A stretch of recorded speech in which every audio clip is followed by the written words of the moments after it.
merci surtout à Jean-Paul Briguelli de nous avoir fait l'amitié de venir jusqu'ici, parce que ce que vous ne savez peut-être pas, c'est qu'il vient de très loin, et il nous fait l'honneur de venir à Périgueux ce soir, en venant de Marseille. Donc merci beaucoup. Merci aussi aux deux personnes à Karine Rivel et à Mathieu Perret-Lacombe, qui nous ont aidés à préparer cette soirée, qui a préparé des fiches sur le système scolaire en Dordogne, et qu'on a transmis à Jean-Paul Briguelli. Donc merci à tous. Jean-Paul Briguelli, vous le connaissez probablement et vous le lisez certainement. Je précise que donc les deux livres qu'il a publiés concernant le sujet qui nous préoccupe ce soir sont à votre disposition à côté. Il se fera un plaisir de vous les dédicacer tout à l'heure. Donc il a réédité, il y a une réédition cette année de La fabrique du crétin, et il a sorti en tout début d'année L'école à deux vitesses, qui, il va vous l'expliquer beaucoup mieux que je ne pourrais le faire, que l'école à deux vitesses, c'est probablement la conséquence de La fabrique du crétin. Voilà, Jean-Paul Briguelli. Merci Tariq, merci pour tout, merci d'avoir pensé à m'inviter. Je n'aurais pas pensé à venir. Sous 6 heures de pluie ininterrompue, d'autant que c'est pas moi qui conduis. Donc merci à celle qui m'a amené jusqu'ici.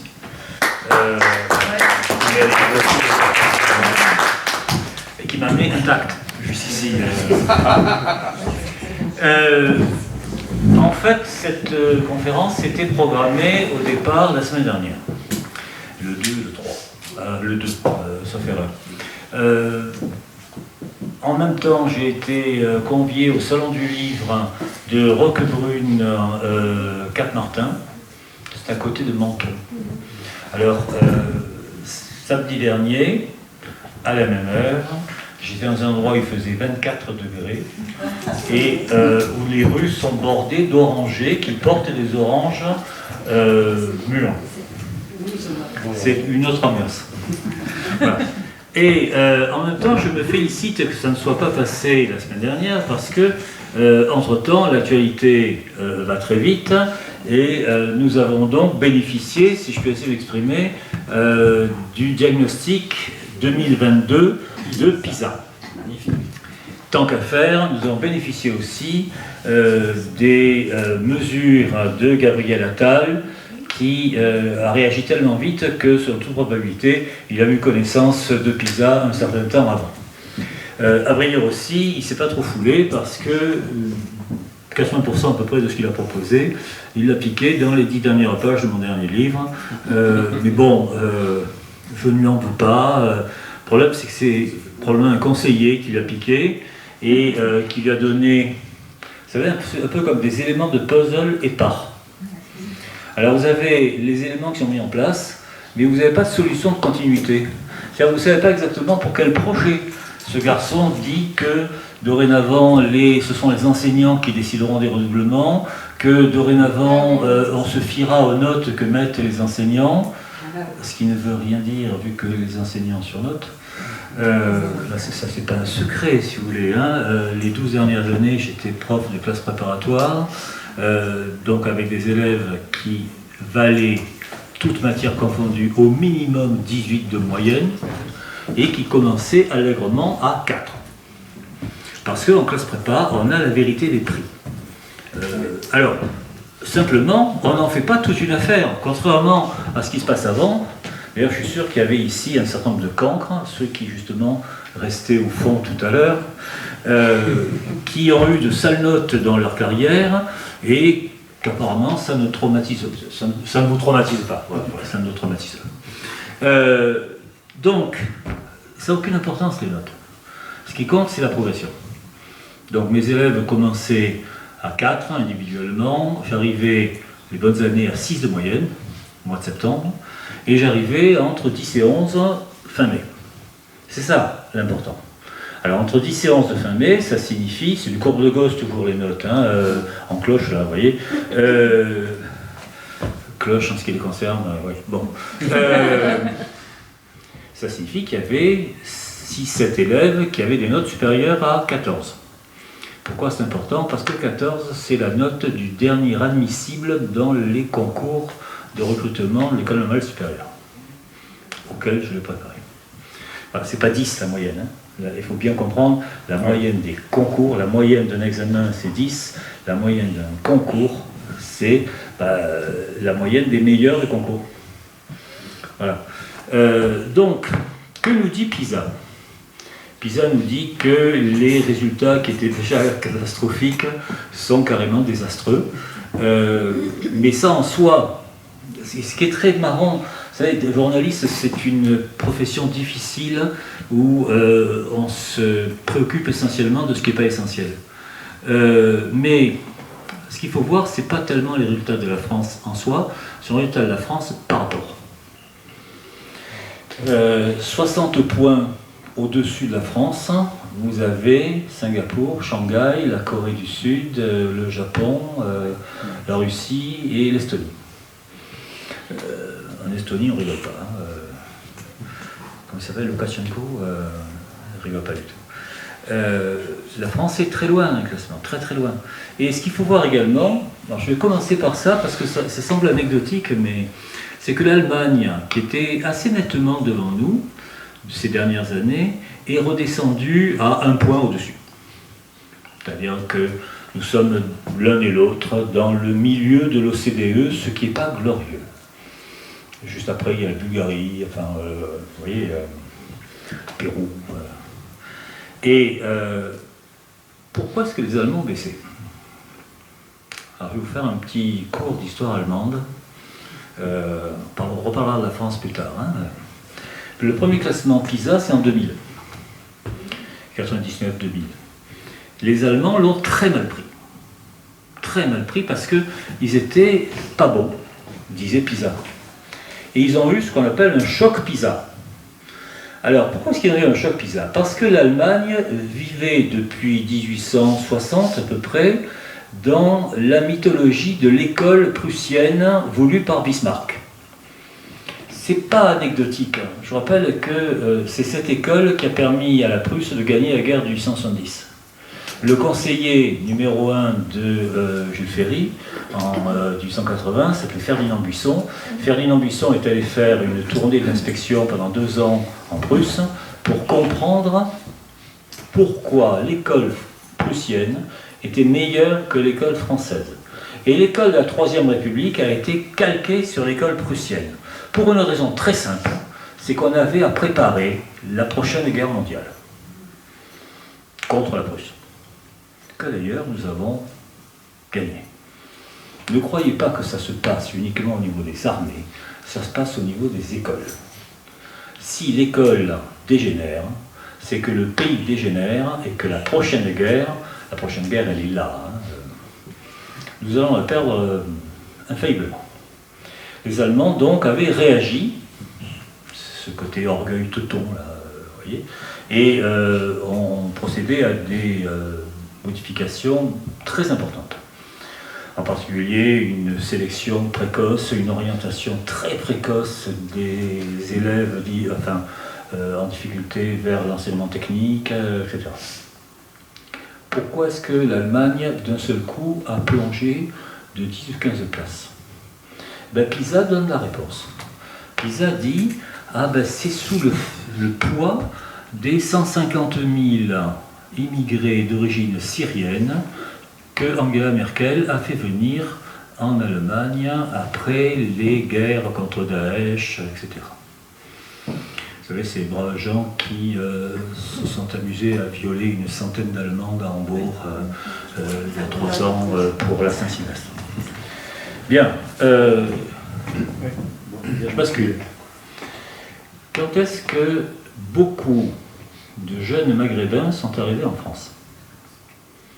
Tariq? Pourquoi? Parce que je vous ai sous la main là, comme ça, voilà pourquoi. Alors quand est-ce que beaucoup de jeunes maghrébins sont arrivés en France?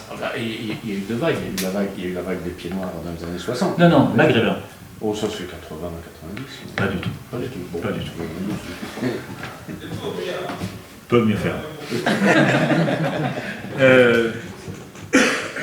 En 1976, président de la République et... Giscard d'Estaing. Non familial. Son ministre, vous brûlez les étapes. René Haby. Son ministre de l'Éducation s'appelle René Haby. Il vient d'assez loin, ce garçon. Il était, en 1963, il était DGESCO. DGESCO, directeur général de l'enseignement scolaire, c'est le ministre de fait. C'est celui qui prend vraiment les décisions. Ne croyez pas un seul instant que ce sont les ministres qui prennent les décisions. Les ministres, en général, n'y connaissent rien. Quand vous entrez rue de Grenelle dans le ministère de l'Éducation, vous avez un grand escalier qui mène au bureau du ministre. Dans la courbe de l'escalier, vous avez la photo de tous les ministres depuis 1877. Sauf un qui a été supprimé par François Bayrou quand il s'est retrouvé ministre à son tour. Vous mettez en haut des marches, vous regardez et vous dites « je n'en connais aucun ». Enfin si, les 3-4 derniers, quelques têtes par-ci par-là, Jules Ferry, parce que bon, voilà, il est le premier, et je suis sûr que Jules Ferry n'y connaissait rien, hein, et rien. C'est Ferdinand Buisson qui a fait le boulot. Le DGESCO, c'est celui qui...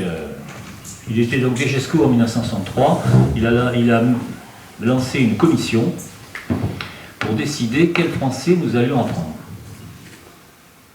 Alors, l'idée paraît baroque, hein. On est en France, on se dit, bon, on apprend le français qu'on a toujours appris, aussi mauvais élève que vous fussiez, on vous a appris les fables de La Fontaine, etc. Pourriez les réciter encore avec moi, Maître Corbeau sur un arbre perché. Les os son bec, le fromage. Je vous le fais pas dire. Alors pourquoi est-ce que d'un seul coup ça n'allait plus? Ça s'appelle la commission Rouchette. C'est un inspecteur général, comme d'habitude, etc. La commission Rouchette a décidé, ça a été appliqué en 1969, rien à voir avec 68. Rien à voir. Que dorénavant, le français que nous étudierions serait le français de la rue. Alors, on ne dit pas le français de la rue, on dit le français contemporain. C'est ce qui a fait dire à un député macroniste, il y a 3 ans, que le plus grand poète actuellement vivant de langue française était Aya Nakamura, chanteuse d'origine malienne, donc je dois avouer que je ne comprends pas les paroles de ces chansons. Ben oui, mais c'est parce que c'est de l'art, vous ne pouvez pas comprendre. Oui, non, je pense que c'est de l'art. C'est de la poésie lettriste, vous savez, c'est basé sur des onomatopées, c'est trop, etc. Non mais être député et sortir un truc comme ça, ce type a été élu, et pire, il a été réélu. Pareil.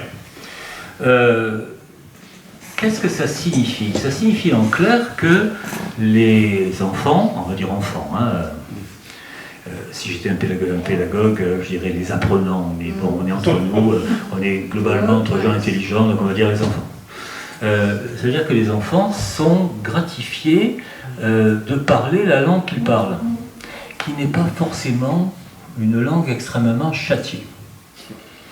Et encore, à Périgueux, je sais pas tout, mais dans les quartiers nord de Marseille ou en Seine-Saint-Denis, wesh, c'est pas une langue châtiée. Mais on va les encourager à parler cette langue. Qui c'est qui les encourage à parler cette langue? Réforme Jospin, 1989. Vous avez des étapes dans l'Apocalypse, vous savez. La commission Rouchette, années 60, c'est le début. Et il faut comprendre pourquoi. Hein. Abi, c'est la créature de Giscard. Giscard, c'est la créature de Jean Monnet. Jean Monnet veut la disparition des nations. Alors, il s'est tapé 2 guerres mondiales. Il a des excuses, lui. Il se dit, le nationalisme, c'est la guerre. C'est la guerre, etc. Actuellement, on va s'apercevoir que l'absence de nation, c'est aussi la guerre. Voilà, ça c'est un problème sérieux. Et un agent de la CIA. Pardon, Jean Monnet est un agent de la CIA, c'est De Gaulle qui le disait, il va être au courant. Mais je n'ai pas le temps de faire de la géopolitique, mais tout est lié, évidemment. Et d'ailleurs, les théories pédagogistes viennent pour l'essentiel des États-Unis. Alors, en quoi consistent ces théories? Elles sont exprimées dans la loi Jospin en 1989. L'élève est au centre du système. Je ne m'étais pas aperçu qu'il était ailleurs. On faisait l'école pour lui. Et puis, il construit lui-même ses propres savoirs. C'est ce qu'on appelle donc le constructivisme. Le constructivisme, c'est très simple. Ça a été, c'est possible d'ailleurs. Hein. Vous avez Blaise Pascal qui, dans les années 1640, de tête, à 10 ans, retrouve tout seul les 12 premiers principes d'Euclide. Lui, oui, moi, non, vous, je sais pas. Vous comprenez Tariq, les 12 premiers principes de Kant. Non. J'étais victime du maths moderne. Moi. Et oui, voilà, j'ai une amie institutrice. Je vais rester sur institutrice, professeur d'école, c'est un côté administratif. Institutrice qui s'est dit, je vais faire ça, moi, donc c'est en 90-91, une classe de CP. Elle a pris un ballon, les ballons qu'on gonfle, ça qu'on distribuait chez les marchands de chaussures autrefois, vous voyez. Elle a gonflé, puis elle leur a fait prendre la circonférence du ballon.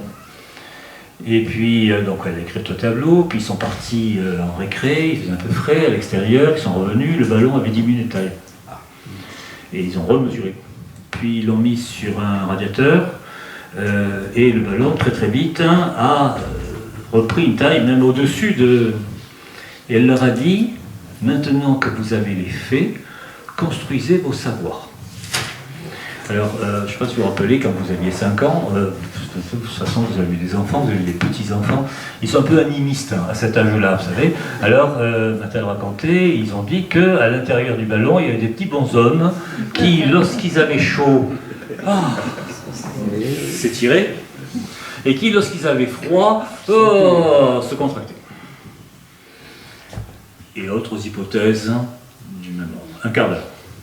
Au bout d'un quart d'heure, un fils de bourgeois, un sale fils de bourgeois, lui a dit « Dis, maîtresse, si tu nous expliquais, ça irait pas plus vite. »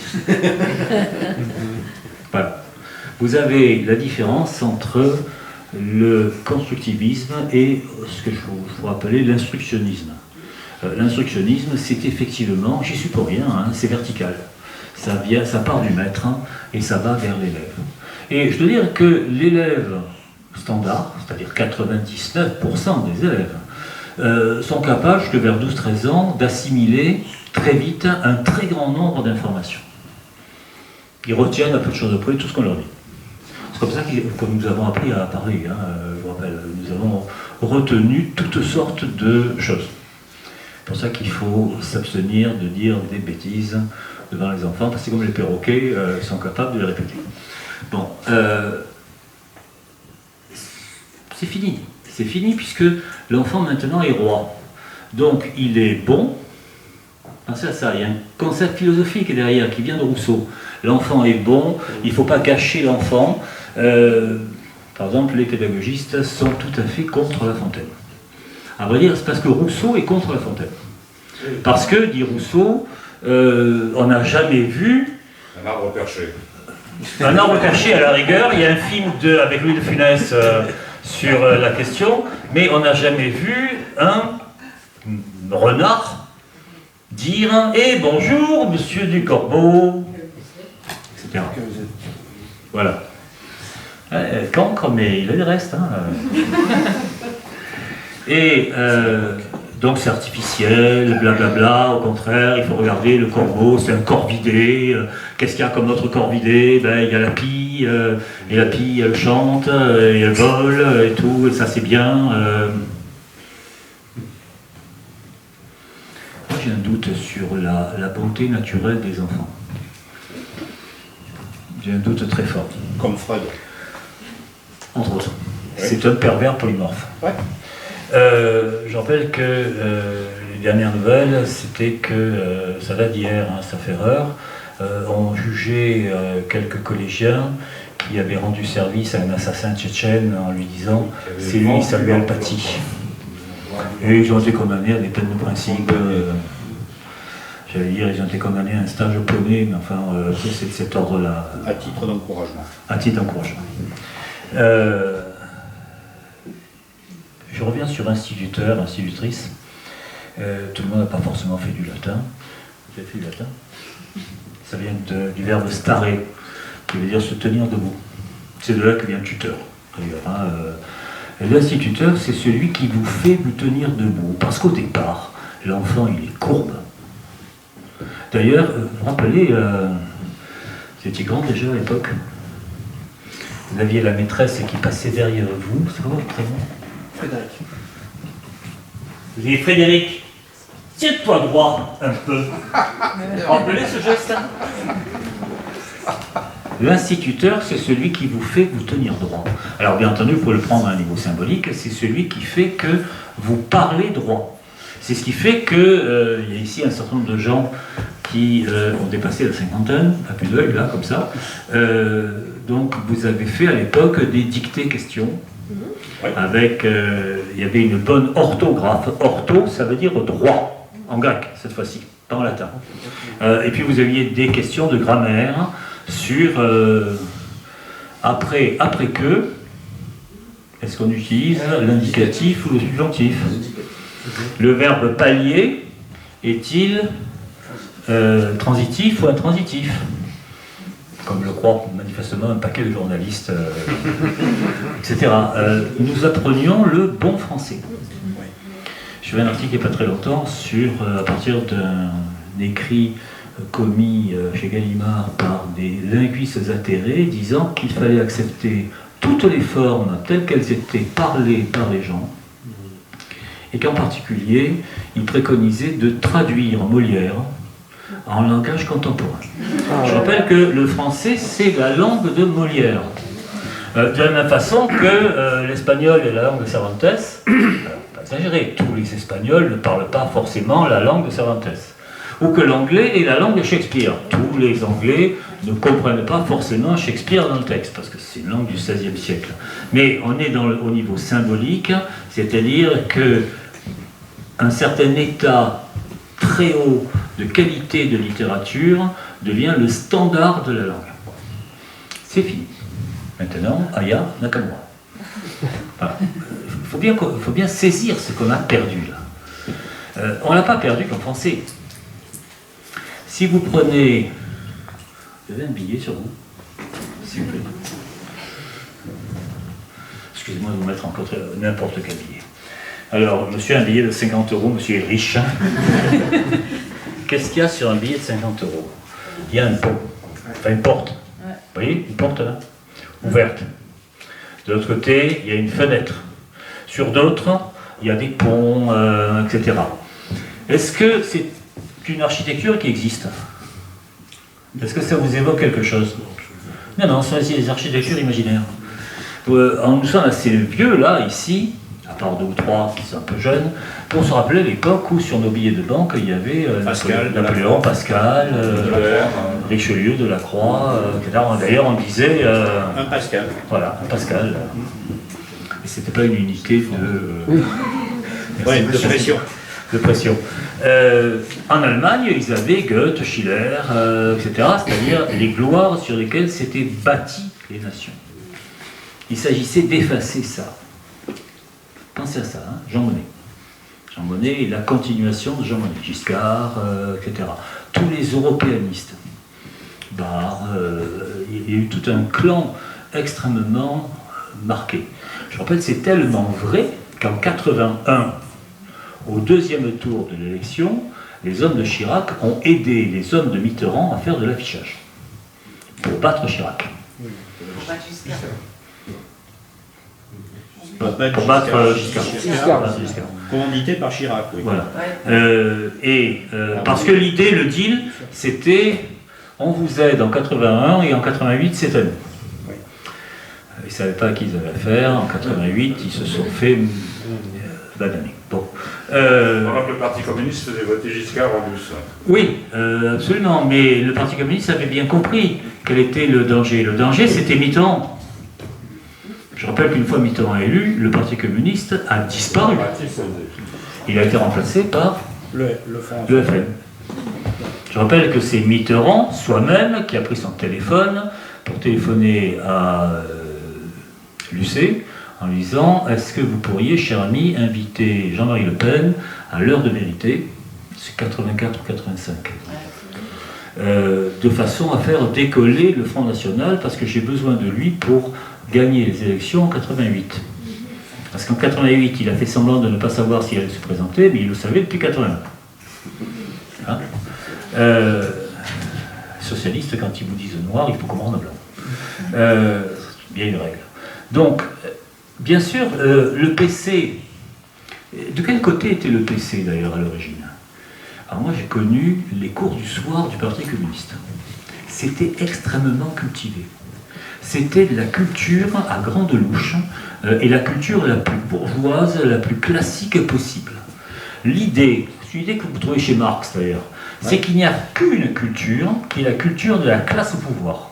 Il n'y a pas d'autre culture. Lorsque vous entendez un journaliste parler de culture jeune, de culture dans le... Giflez-le. D'ailleurs, je trouve qu'on ne gifle pas assez, il va falloir s'y mettre. Sérieusement. Oui, non, sérieusement. C'est la seule chose qu'ils craignent véritablement, quand on les humilie en public. Le PC, avec quelle attitude vis-à-vis, par exemple, des immigrés? Ah ben oui, contre.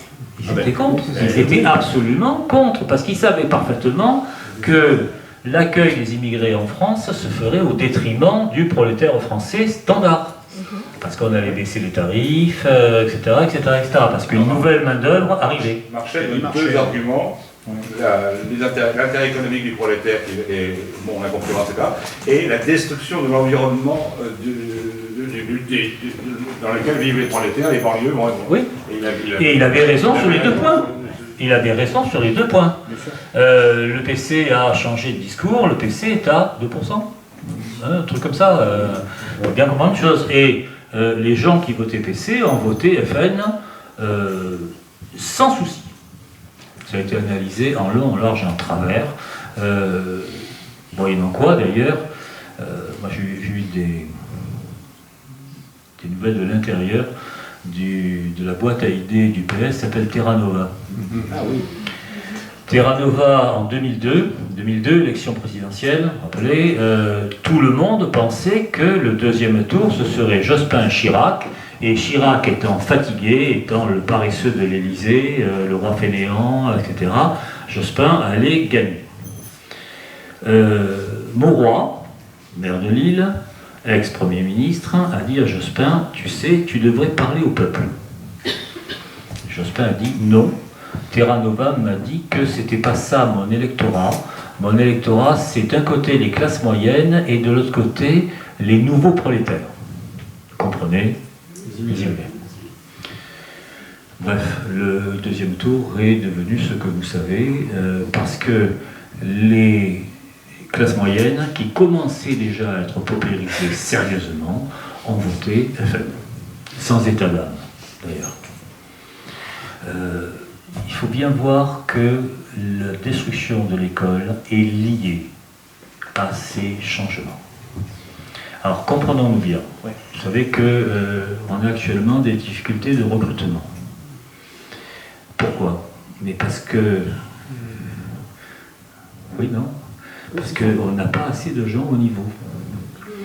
Lorsque le ministère met pour le concours du CAPES, le recrutement des profs de collège, 10 000 postes au concours.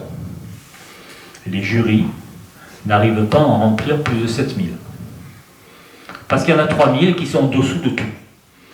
Il y a 6 ans, le dernier admis au CAPES de maths avait 4 de moyenne. Alors depuis, c'est plus arrivé, parce que le dernier admis, on lui remonte ses notes de 6 points. Ah oui. Moyennant quoi, Attal peut dire tout ce qu'il veut sur les notes des profs seront sacrées, etc. Si la note au départ est fausse, elle pourra être sacrée et fausse. Voilà, c'est un détail. Donc, on les a pas, on n'a pas des gens de qualité pour faire ça. En particulier dans les sciences, parce qu'il y a tellement d'écoles d'ingénieurs que quelqu'un qui se débrouille à peu près en maths aura plus d'intérêt à faire une petite école d'ingénieurs qu'à faire prof, commencer à 2 000 € par mois, à 800 km de chez lui, dans une banlieue hostile. Voilà. Je ne sais pas dans le détail ici, mais je peux vous assurer que les banlieues hostiles à Marseille, c'est quelque chose. Je rappelle par exemple que 85% des enseignants en lettres, langues, sciences, etc. sont des femmes. Et bien dans les banlieues hostiles, on n'accepte pas que les femmes enseignent. Et en plus de ça, c'est les débutants qui y vont. Bien sûr, ce sont ceux qui savent le moins. C'est pas les profs de 55 ans qui sont expérimentés. Non, les profs de 55 ans, ils viennent à Périgueux. Oui, c'est ça. Et Ben oui. je ne plaisante pas, c'est une évidence. Que l'école, telle qu'elle a été fabriquée, Pour ça, je vais rectifier un petit détail de ce qu'a dit notre ami Tariq tout à l'heure. La Fabrique du Crétin que j'ai sorti il y a 2 ans, c'était en fait le 2e tome de la Fabrique du Crétin. Le premier s'appelait La mort programmée de l'école. Et c'était bien un programme. Alors attention, je ne suis pas du tout conspirationniste, il n'y a pas 3 types qui se sont mis dans un coin en se disant comment détruire l'école, etc. Mais ils ont mis au point un système, et ce système voulait une certaine école. Parce qu'on n'a pas besoin de gens cultivés. Anecdote, j'ai travaillé un certain moment pour Jean-Louis Borloo, maire de Valenciennes. Jean-Louis Borloo m'a raconté comment il avait décroché le contrat avec Toyota pour fabriquer les Yaris. Alors, qu'est-ce qui a poussé Toyota à mettre une usine de montage de voitures en France, malgré les grèves à répétition, malgré le côté cabochard, malgré... C'est parce que, on est dans les années 90 là, hein, parce que l'ouvrier français de l'époque est globalement beaucoup plus cultivé, au sens très large, que l'ouvrier allemand ou l'ouvrier écossais. C'était les 2 autres hypothèses. Et en fait, plus vous êtes cultivé, plus vous comprenez vite les consignes, les contraintes, etc., et mieux vous travaillez. Et donc, à cette époque-là, l'ouvrier français travaillait dans l'ensemble remarquablement bien. Je rappelle qu'on a les mêmes personnes, les mêmes européanistes se sont empressés de désindustrialiser la France très très vite. Nous sommes devenus un pays de service aux touristes, peu de choses près, puis c'est tout. Et on n'a plus besoin de gens véritablement qualifiés, on a besoin de consommateurs d'objets à obsolescence rapide. Et à forte valeur ajoutée. Portable, par exemple. Portable. Si on regarde l'iPhone, il change à peu près tous les ans pour 300 € de plus à chaque fois, etc. Je ne sais pas comment ils font pour s'acheter des appareils qui coûtent 1200 €, qui ne sont jamais que des portables avec de mauvais appareils photo à l'intérieur. Oui, madame. Oui. À quoi ça va servir, enfin à quoi ça sert d'aller vers cette destruction et d'aller jusqu'au bout, parce que ça ira mal. Vous vous rappelez l'Union soviétique, du temps de l'Union soviétique? Ils avaient décidé que, c'est le plan ça, ils avaient décidé que telle région allait produire les camions, telle région allait produire le coton, telle région allait produire le blé, etc. Eh bien on a fait la même chose au niveau Europe, on a décidé que l'Allemagne allait continuer à produire l'industrie et que les Français seraient un pays de service. Nous sommes d'ailleurs numéro 1 du tourisme. Voilà.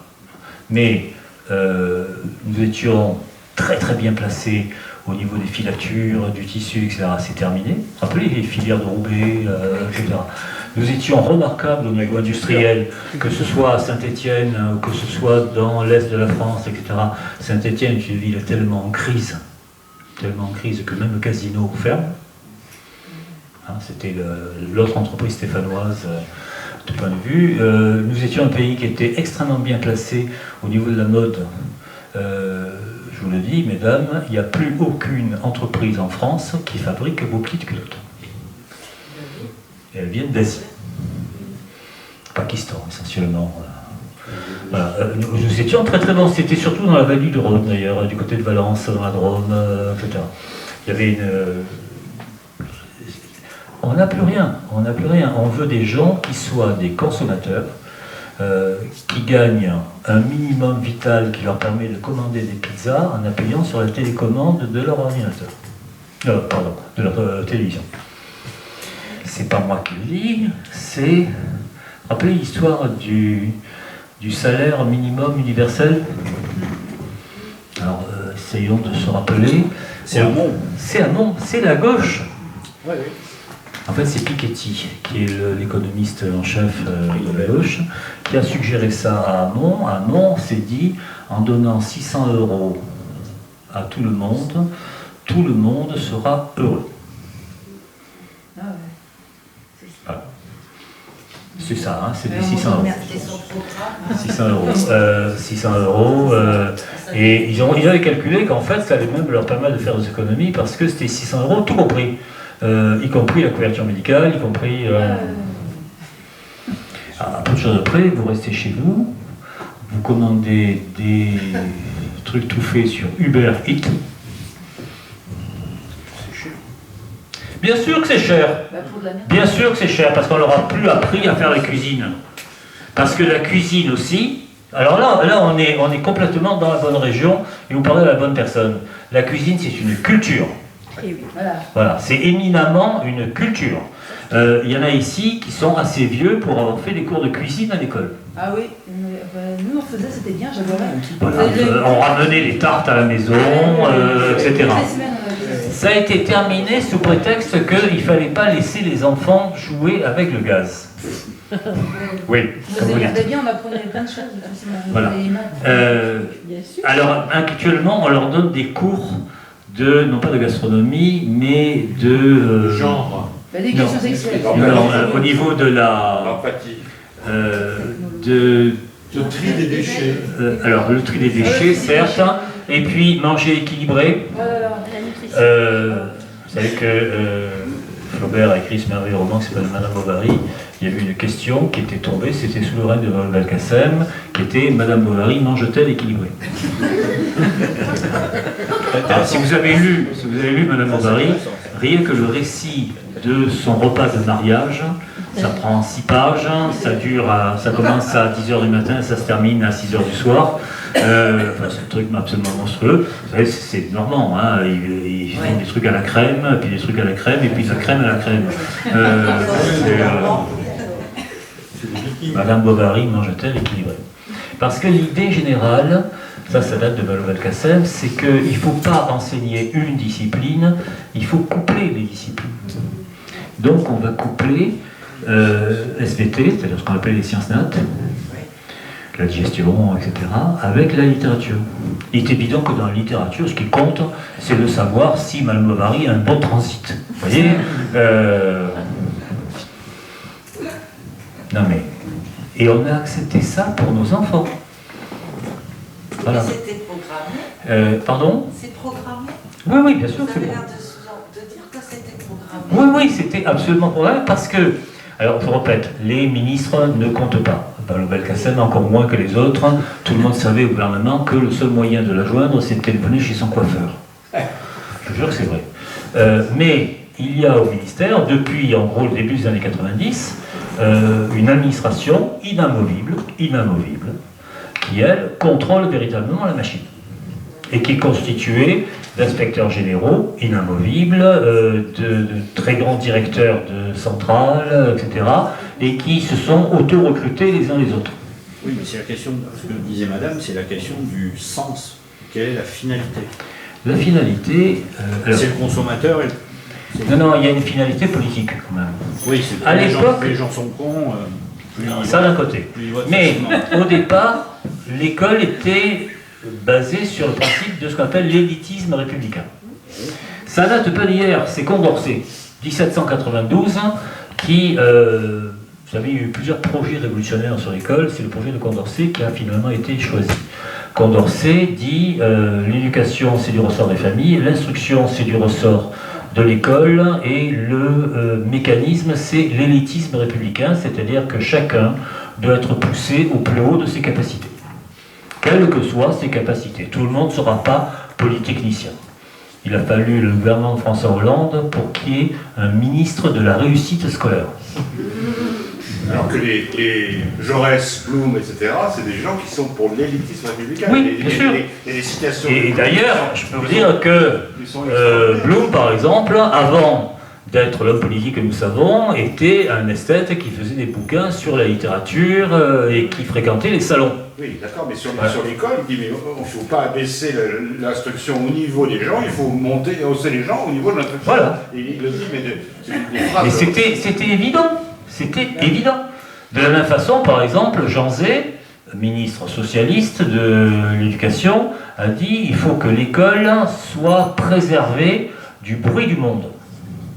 C'est-à-dire qu'il faut que les établissements soient en quelque sorte à l'abri de la politique telle qu'elle se fait. Actuellement, on n'arrête pas parce que dans la loi Jospin, je crois que c'est l'article 12, mais là je suis moins sûr, il y a le droit de l'élève à l'expression. Alors le droit de l'élève à l'expression, ça va très loin. Ça a amené plein de profs à dire « Et toi, qu'est-ce que tu penses de la Shoah ?» Oh, ça n'a jamais existé, madame. 25% des élèves en France. Et qu'est-ce que tu penses de Darwin? Oh, c'était un con, mais... Je le refais pas, mais enfin, vous voyez, c'est-à-dire que c'est le pire, c'est que en leur donnant la parole et en leur donnant la possibilité d'exprimer de grosses absurdités, ces grosses absurdités ont le même statut que ce que le maître dit. C'est la phrase la plus courante à l'école, c'est votre avis, c'est pas le mien. Mais qui tu es? Qui tu es pour avoir un avis? Tout ce temps que nous sommes les vieux là, de la vieille, je ne parle pas des petits jeunes, etc., le mot le plus fréquent que nous entendions quand nous étions gamins, c'était « taisez-vous »,« tais-toi »,« silence ». C'est un enfant tourne 7 fois sa langue dans sa bouche avant de se taire. Allez. Actuellement, c'est « exprime-toi, dis-nous, dis-le avec tes mots ». Alors dis-le avec tes mots, là c'est le sommet. C'est Aya Nakamura au pouvoir. Vous voyez? Non, c'est la question du silence, c'est une règle pédagogique très ancienne. Pythagore, hein, l'homme de principe, etc., demandait 5 ans de silence à ses élèves. Les grands élèves, hein, c'était les adultes. 5 ans de silence avant qu'ils posent une bonne question. Je rappelle que quand vous rentrez dans la franc-maçonnerie, la première année, vous n'avez pas le droit de parler. Cette règle a été levée une seule fois pour Voltaire, qui a été admis à la franc-maçonnerie, il avait déjà 72 ans, ou quelque chose comme ça. On estimait que Voltaire en avait fait assez et qu'il avait le droit de parler. C'est le seul, vous voyez? Mais c'est très prudent. C'est très prudent parce que, au fond, ne devraient parler que ceux qui ont le savoir. Actuellement, l'idée générale, c'est l'idée générale des talk-shows que nous regardons sur CNews, BFM, M6, enfin, etc., c'est on s'adresse à n'importe qui, on lui demande son avis. Mais il n'a aucun avis. Enfin si, malheureusement, il a un avis. Regardez ce qui se passe sur les réseaux sociaux. Les élèves en classe passent la moitié de leur temps sur leur portable, et contrairement à ce que vous pouvez croire, on ne peut pas le leur confisquer. On ne peut pas. Mais même au travail, hein. Bon. Les gens sont atteints. Hein. Oui, ça... et même au boulot, hein. S'ils sont atteints au boulot, c'est qu'ils ont été atteints... Ah mais ils sont... c'est impressionnant, hein. À l'école, Ils sont si pas vous, tout jeunes, hein. pour confisquer le portable, vous mettez une enveloppe sur la table et vous priez gentiment l'élève de bien vouloir mettre son portable, s'il veut bien, dans l'enveloppe. Parce que vous n'avez pas le droit de toucher ni l'élève, ni quelconque de ses possessions. Ils le mettent entre leurs cuisses et puis... Non, mais ils le mettent sur la table, qu'est-ce que vous croyez? Sur la table. Ah oui, non mais... Ils arrivent à envoyer des messages à l'aveugle. Hein. Si vous saviez ce qui s'envoie... Voilà. Alors, on va faire un léger... Il y a un type qui s'appelle Desmurger qui m'a piqué mon titre et qui, il y a 4 ans, a fait un bouquin qui s'appelle « La fabrique du crétin digital ». C'est un bon livre, de façon générale, dans lequel il explique que confronter des enfants à des objets électroniques trop tôt, c'est un désastre. Je rappelle que dans la Silicon Valley, d'où viennent l'essentiel des gens qui ont pensé l'informatique, Steve Jobs, etc. Ils n'envoient leurs enfants que dans des écoles où on utilise du papier et un stylo. Jusqu'à 16 ans. Alors je vous le dis, vous direz à vos enfants, etc., quelqu'un qui offre à un gosse de 10 ans un smartphone est un criminel. Parce que, pour le cas où vous ne le sauriez pas, la moyenne d'âge du premier visionnage d'un film porno, actuellement, c'est 11 ans. Alors oui, comme vous dites. La moyenne. C'est-à-dire qu'il y en a qui commencent plus tôt. J'ai fait un article il y a 3-4 ans, il se trouve que par une branche de la famille, je viens d'un village des Pyrénées-Orientales qui s'appelle Vincent, qui est à 30 km de Perpignan. Et communauté de communes, donc c'est pas le maire. Et je vous dirai après qui est le responsable de la communauté de communes. La communauté de communes avait offert comment ça s'appelle ? Une tablette à tous les élèves de primaire. Alors ces tablettes sont théoriquement plombées de façon à ce qu'on ne puisse pas aller sur certains sites. Il y a toujours des petits génies à 10 ans. Hein. Ils avaient déplombé les tablettes et pendant que l'instituteur leur avait donné un travail à faire, lui était allé fumer une clope dans la cour et ils s'étaient tous branchés sur X-Hamster. Si vous ne savez pas, c'est l'un des principaux tubes de diffusion de pornographie. Ça fait un barreau phénoménal, parce que quand il est entré, qu'il a vu ça, bien entendu, ils avaient 10 ans, ils étaient dans CM1, ils étaient dans un état... la communauté de communes est présidée par Jean Castex, à l'époque Premier ministre de Macron. Voilà. Posez-vous une question intermédiaire qui est à qui ça profite 12 millions de tablettes achetées forcément et données gratuitement aux élèves, mais achetées avec nos souvenirs. Hein.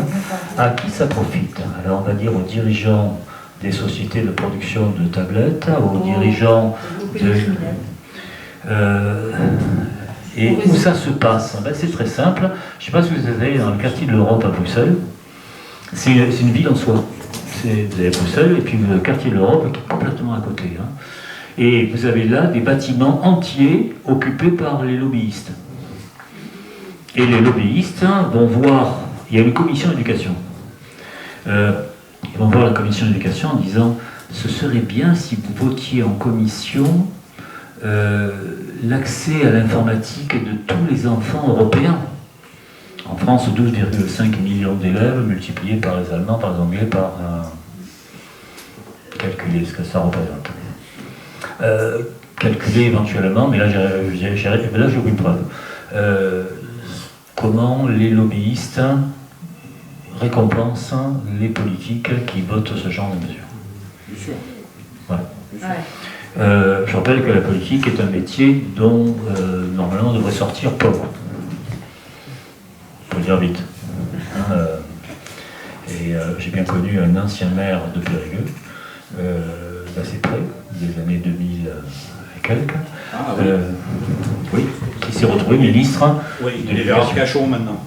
Et qui est en passe de devenir secrétaire perpétuel de l'Académie française de ces jours. Tout va bien. Mais, donc, suivez bien les propositions d'Attal, nous y voilà, c'est du bricolage. Alors, on va reprendre dans l'ordre. Ce sont les profs dorénavant qui décideront des redoublements. Mais honnêtement, en 45 ans de carrière, des redoublements qui servent à quelque chose, j'en ai vu très peu. Parce que 9 fois sur 10, on redouble parce qu'on n'est pas bon, et c'est pas une raison pour qu'on soit bon l'un l'après. Au lieu de ça, on pourrait faire par exemple ce qu'on appelle des structurations par certification. Au lieu de passer de classe en classe, vous aurez des certifications. Alors ça se fait en fac pour les langues. On a des certifications niveau A, B, C, etc. Des certifications en langue, en maths, en lettres, et on verrait tout de suite, ce serait immédiatement lisible, on verrait tout de suite en quoi vous êtes bon. Et je vous le dis, le bac, alors le ministre a décidé qu'on allait revivifier le bac et qu'on respecterait les notes des enseignants. C'est du pipeau parce que si on notait les copies du bac au niveau de ce qu'elles valent, on n'a pas 50% de réussite. Or, on en a 97% actuellement. Et on a un taux de mention très bien historique. Quand j'ai passé le bac moi-même, en 1970, on était à 63% de réussite. Ça veut dire qu'il y avait 37% de redoublants. On pourrait pas, on n'a pas l'endroit, on n'a pas la place pour les mettre. En fait, pratiquement, ça fait partie des propositions que j'énonce dans mes livres, le bac ne sert rigoureusement plus à rien. Comprenez bien, les arrière-grands-parents de Frédéric ne sont pas Frédéric. Portez peut-être le même nom, etc., mais enfin, vous n'avez rien à voir avec eux. Le bac, 1803.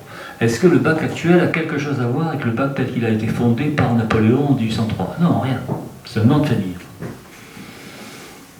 Brigelli, mon arrière-grand-père, était journalier et arrachait des pierres dans le maquis pour essayer de en tirer une terre plus ou moins agricole. Parce qu'il savait que son arrière-petit-fils serait normalien, agrégé de lettres, etc. Je ne suis pas le même. D'ailleurs, il ne parlait pas français. Il parlait vague italien, mélangé de corse, mélangé de Dieu sait quoi, etc. Et comme MeToo n'existait pas à l'époque, il a compris très vite, il a enlevé une fille riche et il lui a fait un gosse et il a obligé les parents à accepter le mariage. Ça se faisait beaucoup dans la Méditerranée. Et, bon, je le renie parce que bien entendu, je ne pratique pas comme ça, etc. Moi, je ne leur fais pas d'enfants. Mais C'était codifié en Corse. c'était codifié. À la sortie de la messe, vous touchiez l'épaule de la fille et elle était obligée de se marier avec vous. Ouais. Mais alors, parfois, on allait un peu au-delà de l'épaule. Bon, le bac ne sert absolument plus à rien. Si jamais vous ne le savez pas, la sélection Parcoursup se fait au mois de mai. C'est-à-dire avant le bac.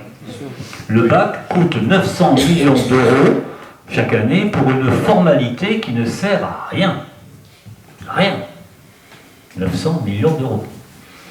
Alors si, ça leur permet de faire une grande fête où ils font les fous avec beaucoup de whisky, de coca et de vodka, ça ne sert à rien. Autant le remplacer par quelque chose d'utile qui serait véritablement un certificat de fin d'études qui afficherait véritablement les performances dans telle ou telle capacité. Et puis après, on voit très bien, hein, ça c'est, vous voyez, par matière, on a une lecture verticale, en quelque sorte, on voit qu'un tel brille en maths, est pas très bon en lettres, se débrouille bien en anglais,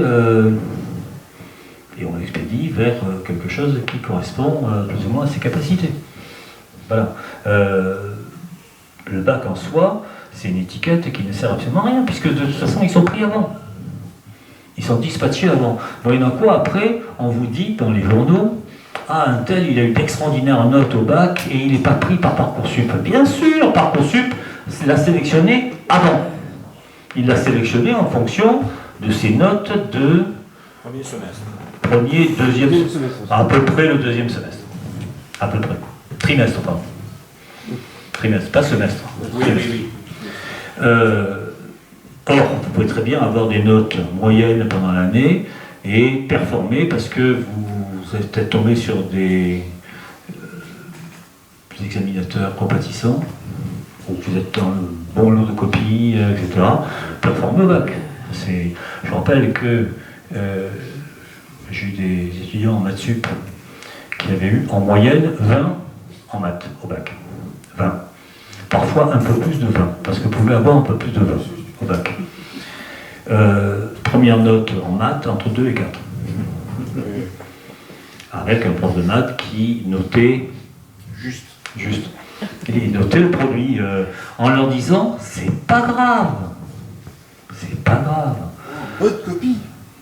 Voilà, des idées. Mais il va falloir juste que vous grappilliez 12 points d'ici la fin de l'année.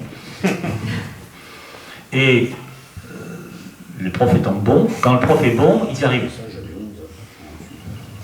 J'ai eu 3 mois. On le sait, Frédéric.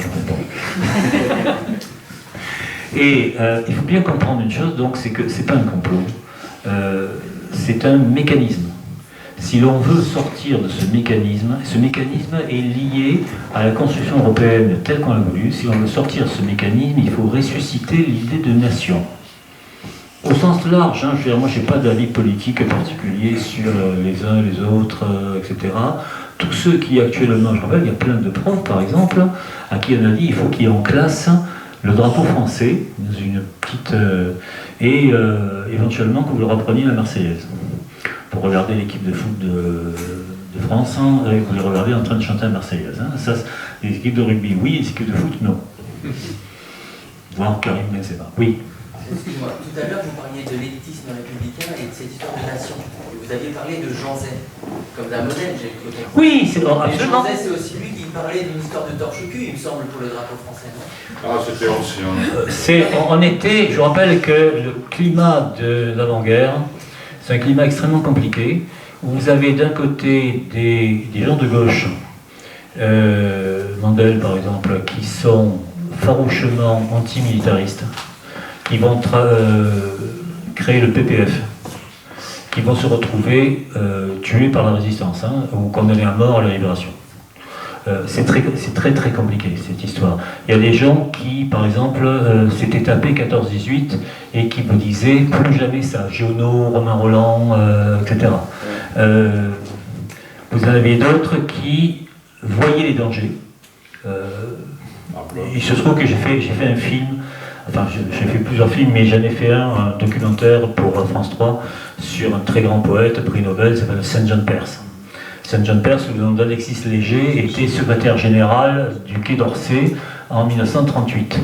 Il est allé à Munich avec Daladier, et il a dit à Daladier, il faut attaquer l'Allemagne tout de suite. Là, ils ne sont pas tout à fait prêts. Si nous attendons 1 an, nous sommes morts. C'est exactement le même raisonnement que Churchill à la même époque. Hein. Vous avez choisi la honte plutôt que la guerre, vous aurez la honte et la guerre. Sauf qu'ensuite, Saint Jean de Perse, il a passé le temps de la guerre à essayer de s'appeler De Gaulle et de... Ah oui, mais ça c'était... Il y avait des questions de personnes. En tout cas, il n'est pas resté en France. Et c'est tellement vrai que la première chose qu'Hitler a faite en arrivant à Paris, c'est ordonner son arrestation. Il était parti à Bordeaux et de là il est parti aux États-Unis.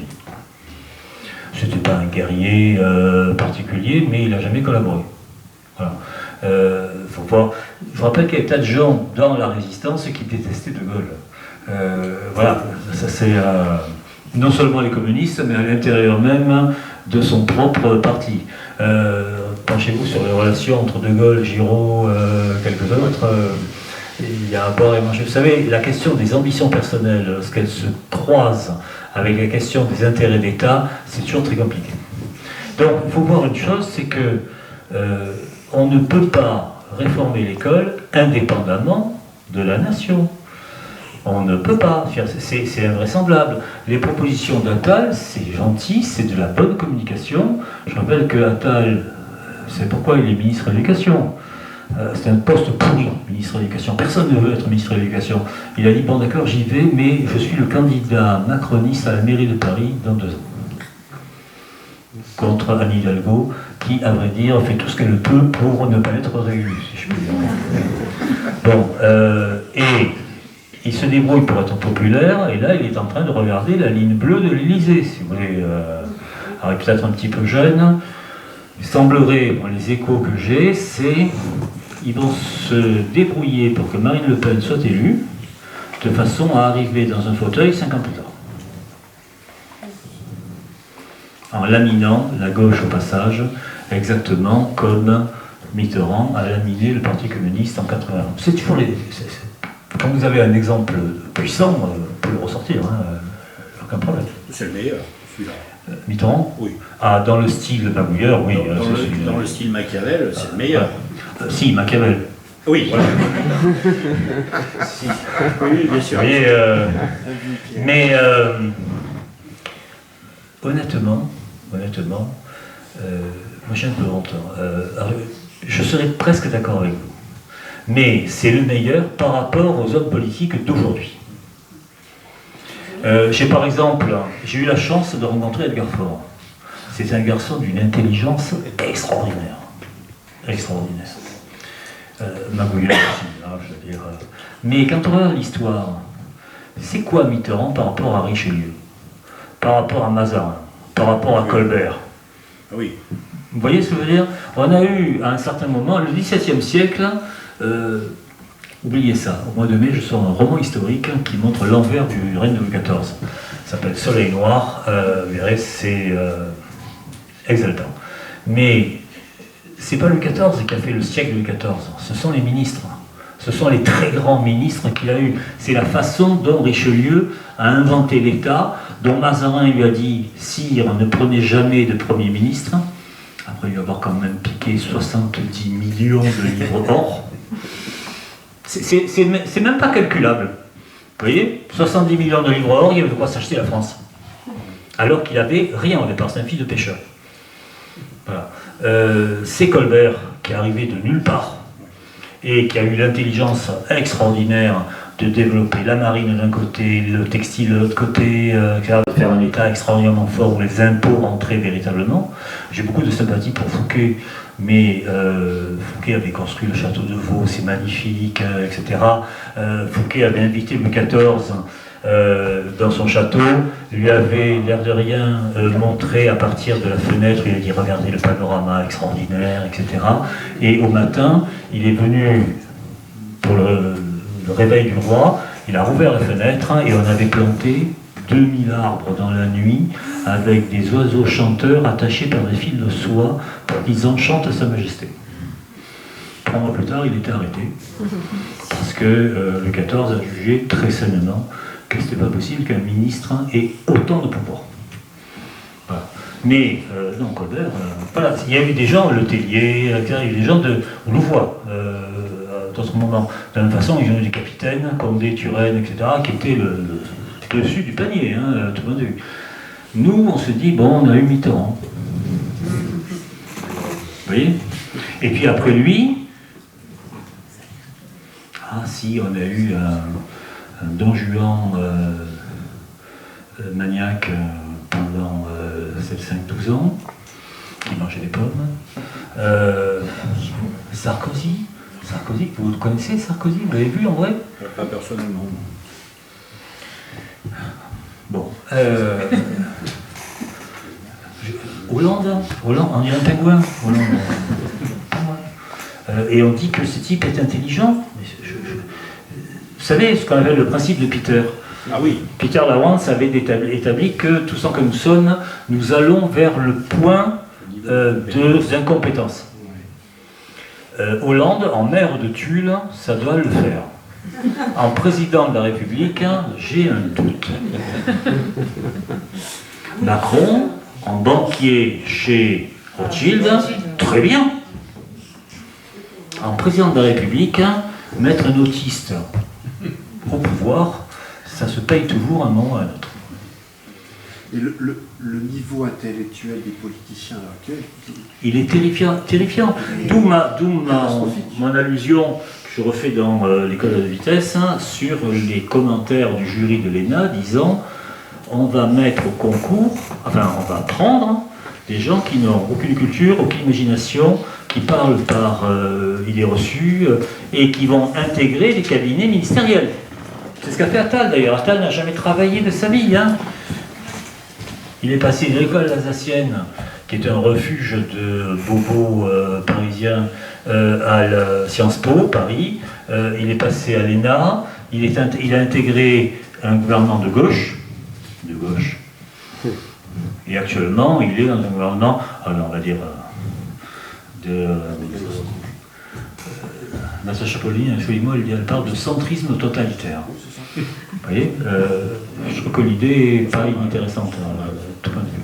Donc, si vous avez des enfants, des petits-enfants peut-être certains, les voir comme ça, conseillez à leurs parents de surveiller très attentivement les programmes, la façon dont ils sont faits dans les écoles où ils sont, de les mettre en concurrence. L'une de mes propositions, c'est par exemple d'en finir avec la carte scolaire et de laisser les parents inscrire leurs enfants en fonction des pédagogies qui sont mises en place.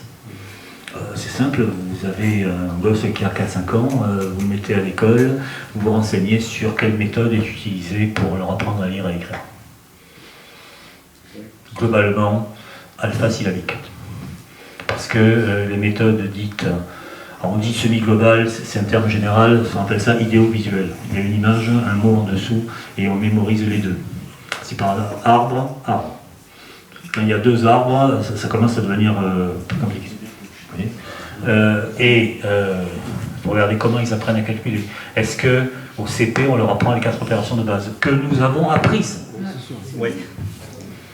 C'est pas compliqué. Je rappelle que c'est tout neuf. Une cervelle d'enfant, ça rentre très très bien. La preuve, c'est que nous nous rappelons, vous et moi, le corbeau et le renard. Le corbeau, honteux et confus, jura, mais un peu tard, que l'on n'y prendrait plus. Et nos générations, je pense qu'elles se rappellent peut-être de l'instituteur ou de l'institutrice qui leur a appris à lire. Ben, je veux dire, lorsqu'Albert Camus a eu le prix Nobel, il l'a dédicacé à M. Germain, qui était l'instituteur grâce auquel il avait pu émerger, puisqu'à l'époque, il fallait passer l'examen d'entrée en 6e. Et M. Germain avait repéré que le petit Albert avait, bien que tuberculeux, bien que souffreteux, bien que très très très pauvre, bien qu'orphelin, etc., avait des capacités. Le discours du Nobel, c'est dédié à M. Germain, et il lui a envoyé son discours avec une note dédicacée, etc. Je pense à vous constamment, etc. Nous avons tous, au fond, quelques enseignants que nous nous rappelons très très bien, que nous vénérons d'ailleurs dans certains cas. Je peux vous dire, c'était pas des pédagogues, c'était des gens qui étaient comme ça, mais qui en même temps nous ont appris des choses. Oui. Monsieur, comment s'adresser aux jeunes? Parce qu'on est bien d'accord que tous les grands-parents se rendent compte des difficultés. Mais comment on s'adresse aux parents, comment on s'adresse aux plus jeunes pour que ce ne soit pas un discours en disant bah oui, d'accord, merci papy. Alors merci, vous évitez, c'est simple, vous évitez les trucs de mon temps. Parce que de mon temps, ça vous disqualifie automatiquement. Vous jouez au Candide. Qu'est-ce que tu apprends en classe? Il y a une chose de très simple. Vous regardez un enfant qui sort de l'école et vous lui dites « Qu'est-ce que tu as appris aujourd'hui ?» Comme ça, mais... Et 9 fois sur 10, il ne sait pas ce qu'il a appris. Vous savez pourquoi? Il n'a rien appris. Rien en tout cas qu'il ait pu mémoriser. Rien qu'on lui ait donné à mémoriser. Voilà, alors, d'un côté, vous pouvez éventuellement le prendre un petit peu en stage, hein, ça c'est une première chose. Deuxièmement, lorsqu'ils sont en voiture avec leurs parents, vous leur dites non, pas de portable, vous discutez, vous parlez. Voilà. Je ne suis pas un exemple, hein, mais ma dernière fille, quand elle était en grande section de maternelle, on a été convoqué avec sa mère par l'Institut. On s'est dit, elle a fait une bêtise quelconque. Et l'Institut nous dit, vous ne voulez pas lui faire sauter le CP? Et on a ouvert de très grands yeux parce que ça se fait très très peu en ce moment de sauter des classes. Ils n'aiment pas ça parce qu'ils incitent sur la socialisation, etc. Et on lui a dit, mais pourquoi? Eh bien, l'autre jour, grande section maternelle, je leur racontais Le loup et l'agneau. Raconter, hein. Pas lire, raconter. Parce que lire les mots de La Fontaine, la raison du plus fort est toujours la meilleure, c'est un peu dur. Et elle m'a interrompu, elle a récité la fable, et puis comme je leur avais dit que c'était une fable sur un méchant loup qui mange un gentil agneau, elle a dit mais pas du tout, c'est l'histoire du règlement de compte entre Louis XIV et Fouquet. Alors, on la veut pas en CP. Et en fait, tout ça, c'était le fruit des conversations que nous avions eues en voiture pendant des kilomètres et kilomètres et kilomètres, et où elle était derrière et où elle n'en perdait pas une. Parce qu'elle n'avait pas de tablette pour jouer à Dieu seul sait quoi sur sa tablette. Vous voyez ce que je veux dire? Là, il y a des petites choses simples qu'il faut dire aux parents, c'est-à-dire, il va falloir un tout petit peu surveiller, visser, penser. Je rappelle que, pareil, plutôt que d'acheter une tablette qui va coûter cher, à un enfant, vous lui achetez une tablette ancienne, qui s'appelle un livre, et ça marche assez bien. Alors évidemment, on va dire, oui, mais ils lisent pas. Eh bien, c'est vrai et c'est faux en même temps, parce que le succès de Harry Potter, ce sont des gosses de 8-10 ans qui l'ont fait. Et ce sont des gros bouquins, c'est 500-600 pages à chaque fois. Ce sont des gosses de 8-10 ans qui lisent, combien de volumes? 7 volumes, un truc comme ça? 7 volumes. 7 fois 500 pages à 8 ans. Personnellement, j'avais pas Harry Potter, mais j'avais Alexandre Dumas, j'ai lu Les Trois Mousquetaires à 8 ans. Voilà. Et j'ai trouvé ça vachement bien. Alors j'ai lu 20 ans après, puis j'ai lu Le Vicaire de Bragelonne. En tout, ça fait 3000 pages. Vous voyez, et je me suis régalé, parce que entre les aventures de Dieu seul sait quel super-héros et celles de D'Artagnan, on n'hésite pas une seconde.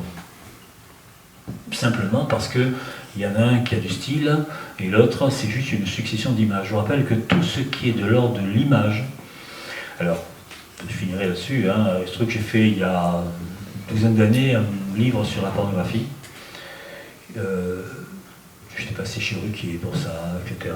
Dans lequel j'expliquais qu'un film pornographique, c'est quelque chose que vous recevez. Vous êtes en situation de passivité totale. Un livre, y compris un livre érotique, c'est quelque chose dans lequel on est en position active, c'est-à-dire qu'on a à se figurer les personnages, on a à se figurer les situations, on a à se figurer le décor, c'est quelque chose qui fait fonctionner le cerveau. Voilà, il faut bien marquer une chose, faites attention, les écrans, c'est mortel, c'est un processus purement, on va dire, capitaliste au sens pur du terme, hein. Il est question de vendre des objets à obsolescence programmée, parce que de toute façon, ça tombe en rade très très vite. Et puis très très vite, la publicité vous dit, ah oui, mais t'es plus dans le coup, papa, t'es plus dans le coup, papa, rappelez. Donc il faut absolument, alors c'est leurs parents, hein, a priori, hein, surtout ne faites pas de reproches. Surtout, ça c'est absolument essentiel. Jouez l'étonnement. Jouez l'étonnement, puis vous l'amenez faire des courses, et puis vous l'amenez à calculer les prix. Tiens, les pommes de terre, c'est 90 centimes le kilo, on va en prendre 3 kilos. Tu les payes, hein? Combien tu prends dans mon porte-monnaie? Si tu prends ce qu'il faut, tu as droit à un carambar en plus. Autre chose.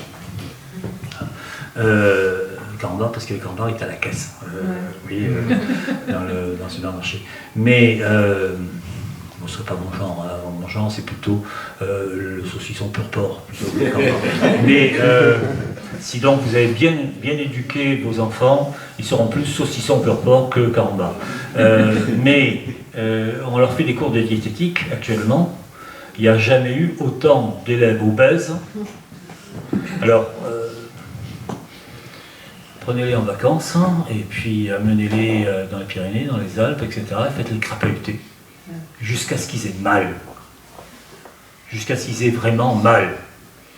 Et puis au moment où ils disent j'en peux plus, tu leur dis, ben, moi je continue, je te laisse là. Attention, il y a des loups. Oui, essayez de l'imagination, racontez-leur des histoires. Dans les Pyrénées, en plus, il y a des ours. Bon,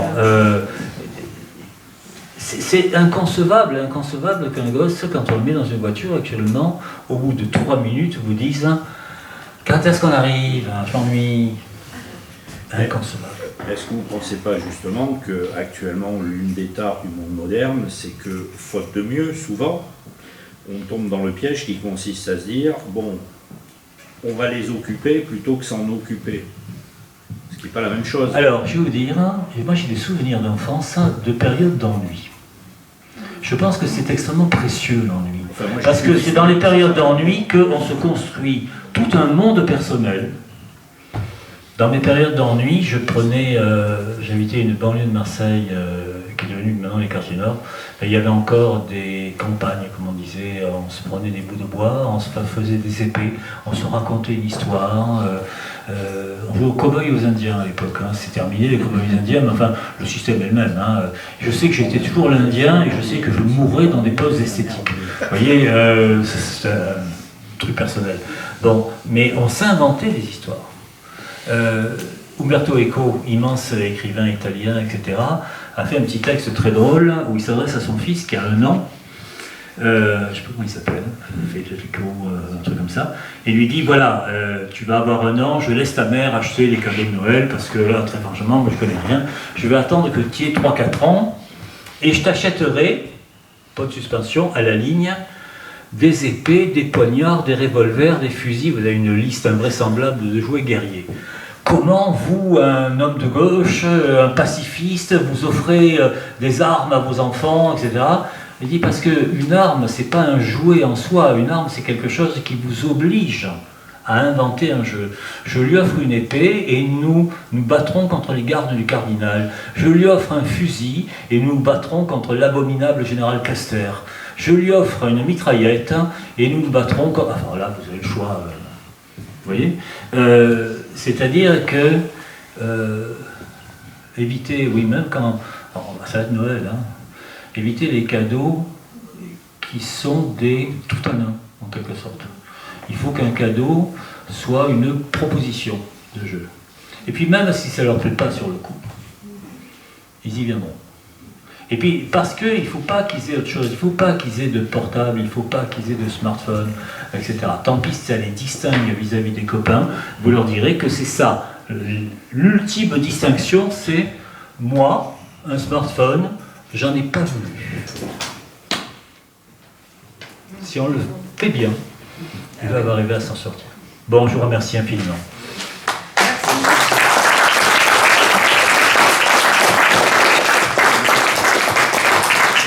Est-ce qu'il y a des questions dans la salle? Voilà, Est-ce qu'il y a des questions dans la salle? les questions sont venues comme ça, et je pensais que c'était aussi bien. Voilà, c'est ça, maintenant, on peut peut-être laisser la Oui, parole. vous avez évoqué tout à l'heure le mot silence dans les classes. Moi, j'aurais aimé mettre l'accent sur le climat scolaire, le climat dans les classes, parce que je trouve que c'est un obstacle majeur aujourd'hui. Alors, c'est ce que dit le rapport PISA. En France, il y a un bruit perpétuel.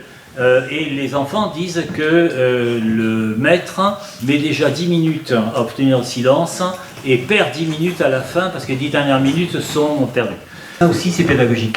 Il y a 5 ans, dans une réunion dans les Parisiennes, à l'Académie de Versailles, il y a un inspecteur qui a dit il faut qu'en classe, je suis allé inspecter un professeur, dans sa classe il y avait le silence absolu, c'est pas bon.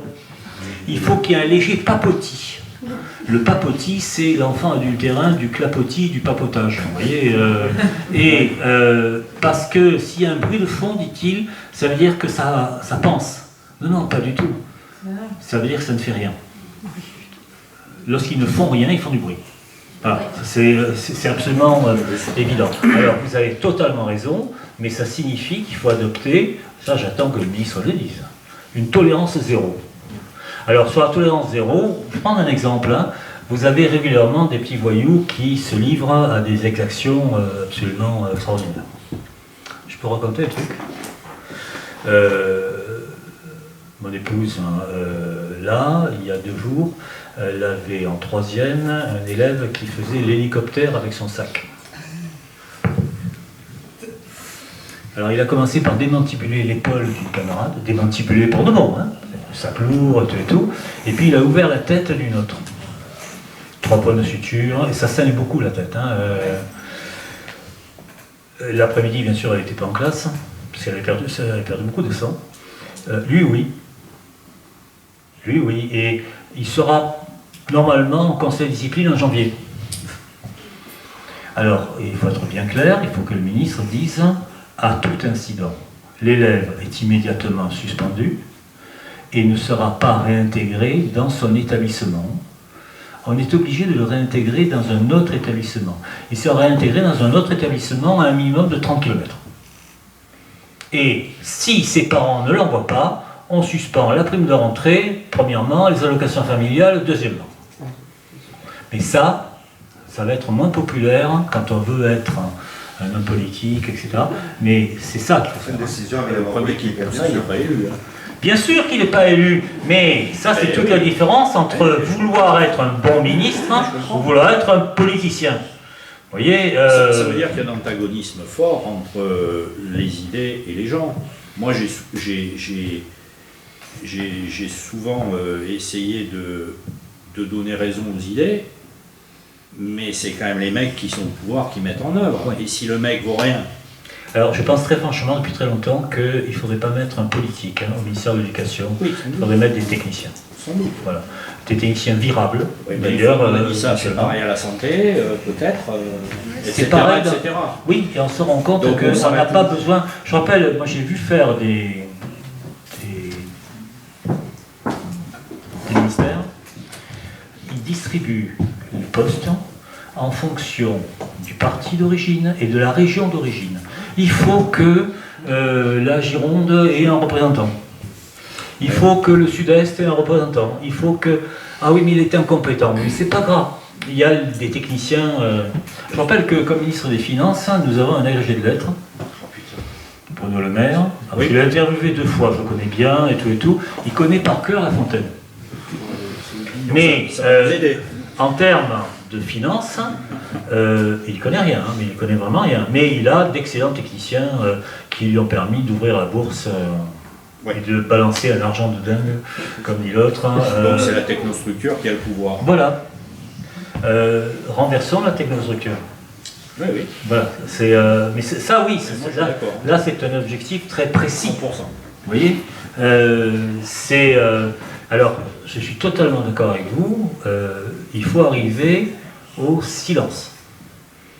Et, alors il y a plusieurs moyens d'arriver au silence, pour ça, j'explique ça dans mon dernier bouquin, je suis tout à fait favorable au port de l'uniforme. Nous sommes allés l'année dernière faire une enquête au Japon. Les petits Japonais sont en uniforme, croyez-moi, ça ne leur enlève rien, ils sont dans les 3-4 premiers du classement international. Voilà. Et une fois qu'ils rentrent chez eux, d'abord ils sont très élégants. Et quand ils rentrent chez eux, ils se mettent autre chose, et ils gardent autre chose. J'ai jamais vu de jean troué au Japon. Jamais. Si, sur des étrangers.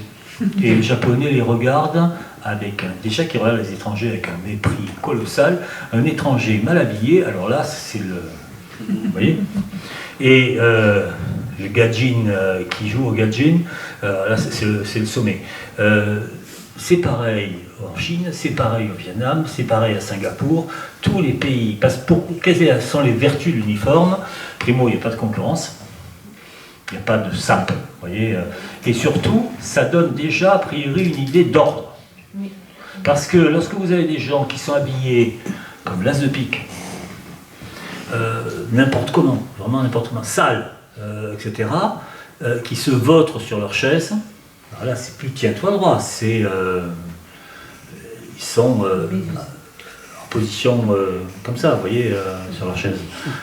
Sans compter celles qui se penchent en avant de façon à ce que tout le monde voit qu'elles ont un string.